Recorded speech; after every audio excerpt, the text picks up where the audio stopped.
In spite of, despite, even though, all दो and दो, ये जितने भी वर्ड्स या फिर फ्रेजेस आपको दिखाई दे रहे हैं, ये एक दूसरे के जैसे दिखते हैं, इनकी डेफिनेशन सिमिलर होती है, इनकी जो मीनिंग होती है वो सिमिलर होती है, सबका अर्थ होता है हालांकि, यद्यपि या फिर के बावजूद भी। क्या इन सब में कोई अंतर भी होता है? क्या इनके अर्थ में कोई अंतर होता है या फिर इनके डेफिनेशन में कोई अंतर होता है? इस चीज़ को हम इस वीडियो में डिस्कवर करेंगे। तो मेरे साथ अंत तक इस वीडियो में बने रहें। चीज़ों को अच्छी तरह से समझना चाहते हैं तो वीडियो अगर पसंद आता है तो एक लाइक इसको ज़रूर कर दें, ये आपसे मेरी रिक्वेस्ट है। और चैनल अब तक सब्सक्राइब नहीं किया है तो सब्सक्राइब ज़रूर कर लें। तो आइए वीडियो को शुरू करते हैं।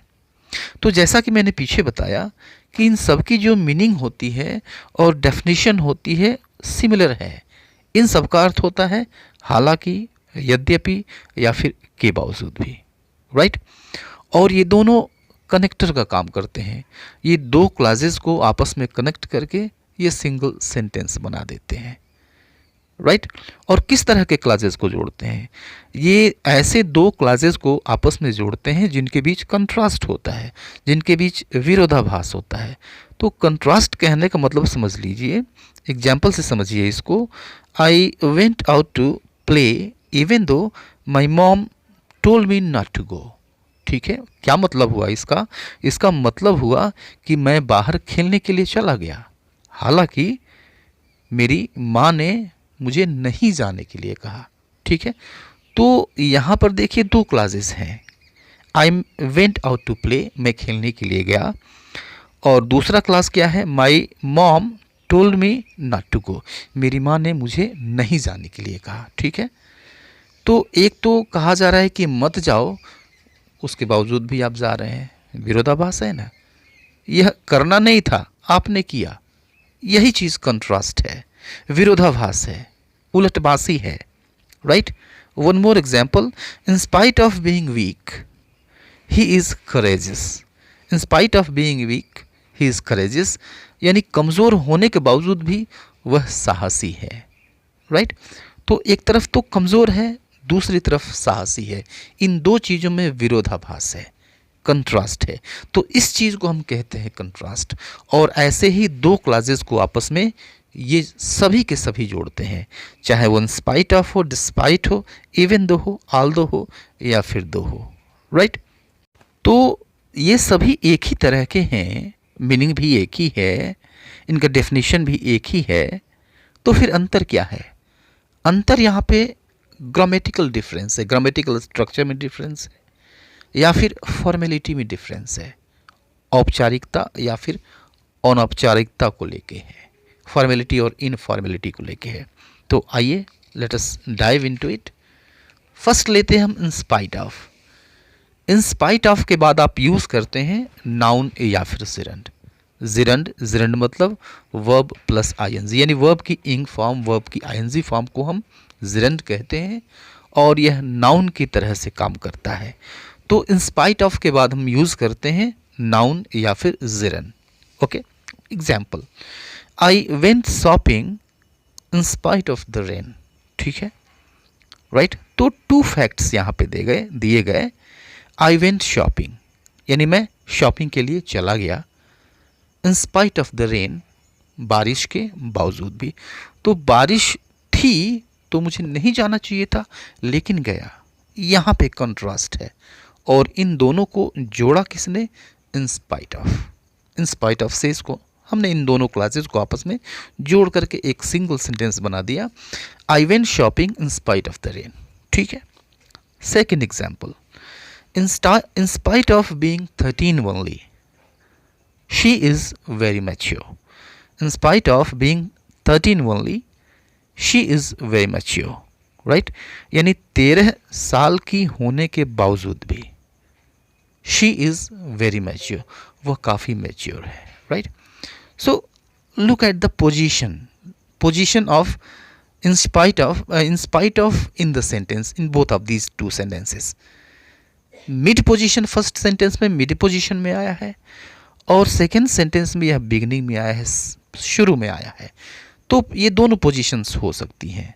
आप बिगनिंग में यूज़ कर ले या फिर मिड में यूज़ कर ले, मिड पोजीशन में रहे, दोनों सही है, दोनों तरीके से यूज़ होता है। Here is another example, I went to work in spite of my cold, right. दो फैक्ट यहाँ पे दिखाए गए। आई वेंट टू वर्क, मैं काम पे चला गया, इन स्पाइट ऑफ माई कोल्ड यानी मेरी सर्दी के बावजूद भी। तो सर्दी थी यानी बीमार था, बीमारी में क्या होता है, लोग काम पर नहीं जाते हैं, काम बंद रखते हैं, लेकिन किया उसने। कंट्रास्ट है, दोनों फैक्ट्स के बीच में कंट्रास्ट है, और इनको जोड़ने का काम क्या कौन कर रहा है, in spite of. So I went to work in spite of my cold यानी मेरी सर्दी के बावजूद भी मैं काम पे चला गया। And here is one more example, she reached there on time in spite of the bad traffic. ठीक है, यानी बुरी ट्रैफिक होने के बावजूद भी वह वहाँ समय से पहुँची। अब देखिए यहाँ पे कंट्रास्ट है या नहीं है। एक तो ट्रैफिक बुरी थी और ऐसे में समय से कहीं पर पहुँचना ये बहुत बड़ा काम है, दोनों में कंट्रास्ट है। उसको लेट होना चाहिए था लेकिन वो लेट नहीं हुई, शी रिच्ड ऑन टाइम, समय पे पहुँची।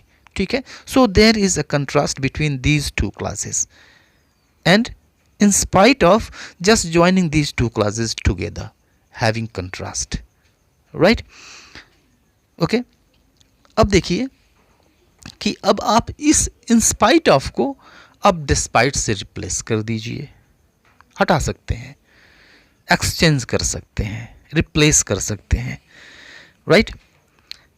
तो इसका मतलब ये हुआ कि डिस्पाइट के ठीक बाद भी हम नाउन या जेरेंड का यूज़ करते हैं।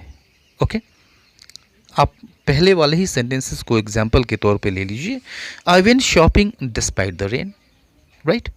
पहले हमने यूज किया I went shopping in spite of the rain, अब इन स्पाइट ऑफ को हटा करके हमने डिस्पाइट यूज़ कर लिया, I went shopping despite the rain. इसका भी मतलब वही हुआ, कहीं कोई गलती नहीं है, कहीं कोई अंतर भी नहीं है।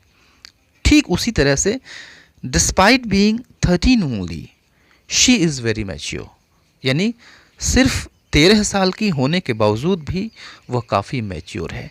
तो पीछे हमने यूज़ किया इन स्पाइट ऑफ, यहाँ पे यूज़ कर दिया despite. Okay, third example, I went to work despite my cold. ठीक है, तो मेरी सर्दी के बावजूद भी मैं काम पे चला गया। पीछे हमने यूज़ किया, क्या यूज़ किया, इन स्पाइट ऑफ यूज़ किया, और यहाँ पे हमने डिस्पाइट से उसको रिप्लेस कर दिया without any change in the meaning of the sentence. ठीक है, और ये fourth sentence, she reached there on time despite the bad traffic, यानी बुरी ट्रैफिक होने के बावजूद भी वहाँ पे वो समय से पहुँची। ठीक है, तो जिस तरह से इन स्पाइट ऑफ को हम मिड पोजीशन में या फिर in the beginning of a sentence हम यूज़ कर सकते हैं, उसी तरह से डिस्पाइट को भी हम in the beginning of the sentence और इन मिड पोजीशन हम यूज़ कर सकते हैं, राइट। ये एक दूसरे के सब्स्टिट्यूट है, एक दूसरे से रिप्लेस हो सकते हैं ये। ठीक है, तो जब इन दोनों में कोई डिफरेंस नहीं है तो फिर डिफ़िकल्टी कहाँ होती है, there is a common mistake, एक सामान्य सी गलती हम करते हैं, डिस्पाइट के साथ हम ऑफ यूज़ कर लेते हैं। ठीक है, डिस्पाइट के साथ ऑफ यूज़ नहीं होना चाहिए, याद रखिए ऑफ को आपको यूज़ करना है इन स्पाइट के साथ, इन spite of and despite, not despite of, right. Third, तीसरी चीज़ लेते हैं हम, दो चीज़ों को एक साथ लेते हैं, आल्दो को और इवन दो को। ठीक है, इन दोनों का मतलब क्या होता है, हालांकि या फिर यद्यपि। ठीक है, इवन दो यूज़ कर लीजिए, आल्दो यूज़ कर लीजिए। ठीक है, इन दोनों में से कोई यूज़ करिए, उसके बाद से पहला क्लास फिर दूसरा क्लास, दो क्लासेस साथ साथ यूज़ कर लीजिए, या फिर आप क्लास यूज़ करिए फिर उसके बाद आल्दो यूज़ करिए या फिर इवन दो यूज़ करिए और फिर क्लास यूज़ करिए। ठीक है, means in the mid position and in the beginning of the sentence, पहले की तरह से। एग्जाम्पल देखिए, आई went out even though my mom told me not to go, यानी मैं बाहर गया हालांकि मेरी माँ ने नहीं जाने के लिए कहा। कंट्रास्ट है, हमने यूज़ किया इवन दो मिड पोजीशन में। आप चाहें तो शुरू में यूज़ कर लें, even though my mom told me not to go I went out. हालांकि मेरी मॉम ने नहीं जाने के लिए कहा, मैं बाहर गया। ठीक है। One more example is here, even though she is in simple dress she is looking beautiful. मतलब क्या हुआ इसका, हालांकि वह एक सिंपल ड्रेस में है, साधारण सी ड्रेस में है, वह सुंदर दिख रही है। ठीक है। इवन दो यूज कर लीजिए, आल दो यूज कर लीजिए, although she is in simple dress she is looking beautiful. Right, मतलब भी उसका वही हुआ। Another example is here, she is looking beautiful. जब हम मिड पोजीशन में आल दो को यूज कर रहे हैं, यहाँ पे देखिए आल दो को या फिर इवन दो को हम मिड पोजीशन पे यहाँ पे यूज कर रहे हैं। She is looking beautiful although even though she is in simple dress. Right, इसका मतलब भी वही है। And another example is here कि he didn't help me even though although he had money at that time. क्या मतलब हुआ इसका, कि उसने मेरी मदद नहीं की, हालांकि यद्यपि उस समय उसके पास पैसे थे। ठीक है। Another example is here, even दो the food was not good I appreciated her. Even though the food was not good I appreciated her. Right, मतलब क्या हुआ इसका, कि हालांकि खाना अच्छा नहीं था, मैंने उसकी तारीफ की। राइट, तो बिगिनिंग में यूज़ किया गया, इवन दो या फिर आल्दो को बिगिनिंग में यूज़ किया गया। ठीक है। तो जब हम इनको एक्सचेंज कर ले रहे हैं, एक दूसरे से रिप्लेस कर रहे हैं, एक दूसरे की जगह पे इन दोनों को यूज़ किया जा सकता है, तो फिर इन दोनों में अंतर क्या है। So there is a minor difference between them. Although को थोड़ा वीकर माना जाता है, ये थोड़ा कमज़ोर सा है, थोड़ा सा कम एम्फेसिस देता है। इवन दो को स्ट्रांगर माना जाता है, दो के साथ यहाँ पे इवन जुट गया है। ठीक है।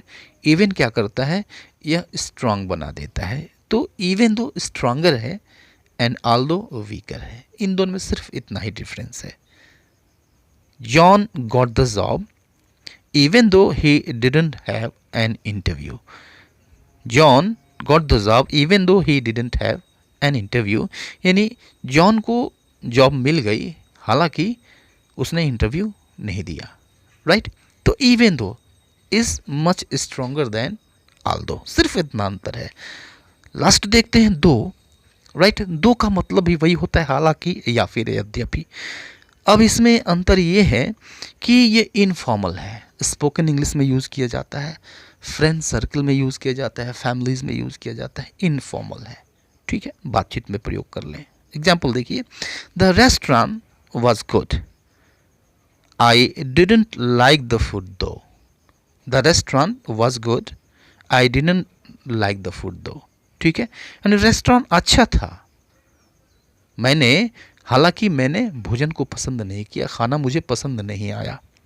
राइट, वन मोर एग्जाम्पल कि I purchased house somehow other though although even दो आई कुडंट अफोर्ड इट। ठीक है, तो I purchased house somehow other, यानी किसी तरह से मैंने घर तो खरीद लिया, दो आल दो इवन दो, हालांकि आई कुडंट अफोर्ड इट, मैं इसको अफोर्ड नहीं कर सकता था। राइट, तो अभी के लिए इतना ही, मिलते हैं नेक्स्ट वीडियो में, तब तक के लिए goodbye and take care.